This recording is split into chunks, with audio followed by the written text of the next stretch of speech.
I've created this template to help us complete the ILO for responsibility and for applied knowledge.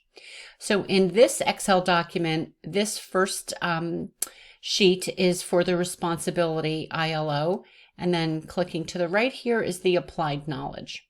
So I'm just going to go back to responsibility to show you how to use this. So I have pasted in the grading rubric, and then down below here, I've added here information about the course, how many students, the semester, and which assignment you've used. Okay, and this is the key from the document we received from the assessment committee. And then this is a small table here that I created based upon the 3 rubric items for the responsibility ILO. So what you're going to do is you're going to select an assignment or DQ that aligns with each of these 3 items.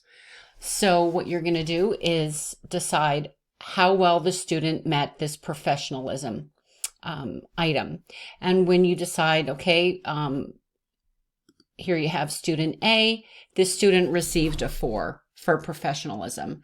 Then you go to the accountability ILO item, and you decide, okay, they got a 4.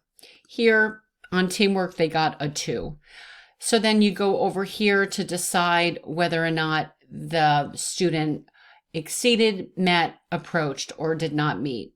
So 2 4s and a 2 is what this student received. So in order to get exceeding, you need to have at least 2 4s and a 3. So that would not fit. Meeting does not fit. So this would be approaching this student here. So I would put an A here.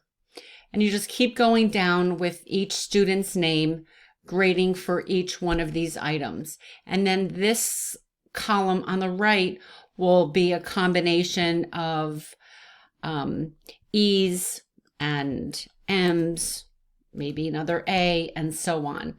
So what you're going to do then is count the number of A's and add them here, the number of E's, the number of A's, and that's how you're going to get your number for each of these items. Okay, and then the same thing is here for applied knowledge. Hopefully that's helpful.